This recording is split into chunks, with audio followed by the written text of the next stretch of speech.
Today, I'm going to be showing you how to replace a rear manual window regulator in an EG Honda Civic.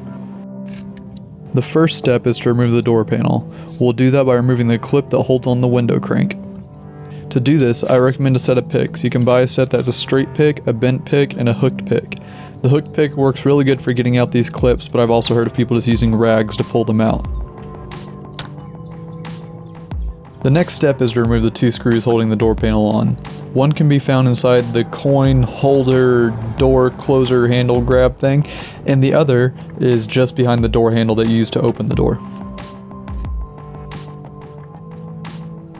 Once you remove the screw out of the door handle, all you have to do is grab it and pull it towards the front of the car. This releases it, and the only thing left holding it on is the rod connected to the door latch assembly. The rod should have a clip holding it to the door handle, and to remove it you have to get a screwdriver or something to pry it off the rod. It just rotates around it, so when you just slide it off there, then you just have to pop it out of the door panel by grabbing it and pulling it up out of the door handle. It's helpful at this point to go find something flat such as a putty knife that can help you pry the door panel away from the door skin. If you use your hands, you're more than likely going to break the skin. It's best to try to get something underneath the clip and push the clip directly out of the skin rather than prying on it. You can see here in this video I even leave some of the clips inside the door skin because I pulled on it towards the end.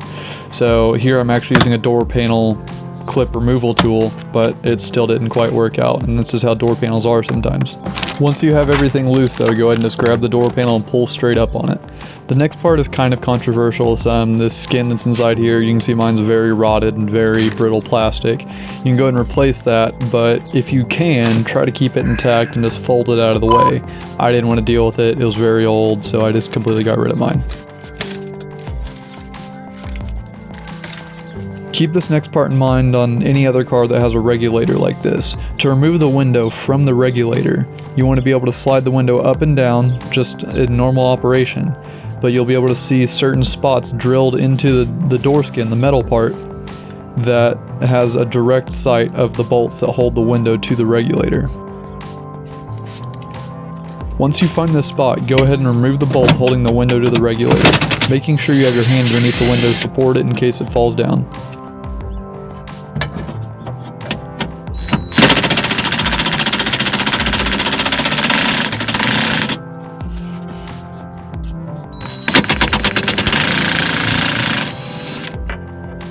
Once the window is removed from the regulator, go ahead and remove the fasteners that I point out, including the 3 nuts that surround the window crank and the 3 bolts that hold the actual regulator assembly to the door skin.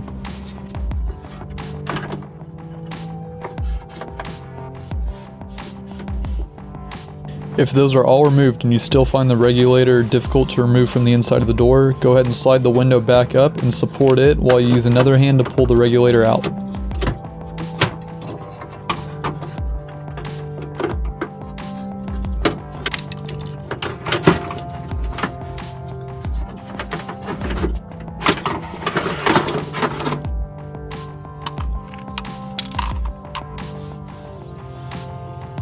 Once you've removed the old regulator and you have the new one near you, go ahead and compare the two and make sure there's no significant differences between the two.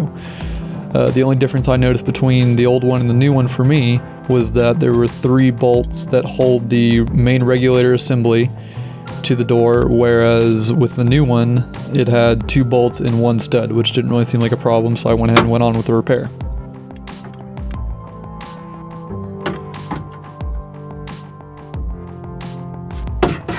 Going back in is very similar to removal. The only thing I would add is to bolt everything together and keep it all fairly loose, and then roll the window up and down a few times just to make sure nothing's binding, and then slowly start tightening everything down.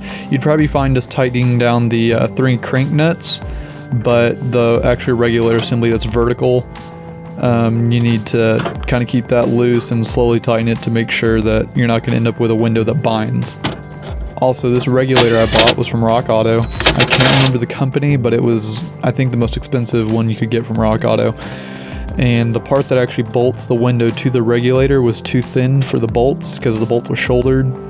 So I had to totally not make washers from pennies because I absolutely had the right washers with the correct inside diameter, because I wouldn't deface US currency like that. And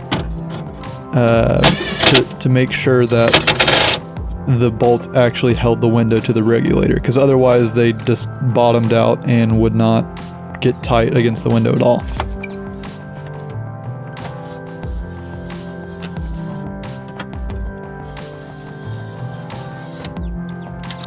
Hey, I'd like to thank you guys for watching. If this video helped you out, let me know by leaving a like. If not, go ahead and leave a comment and let me know what you guys think and what I could have done better. And if you have any questions, feel free to ask them in the comments. I'm glad to help. I try to help out as much as possible. Just most of all, let me know what you guys think. And thanks for watching.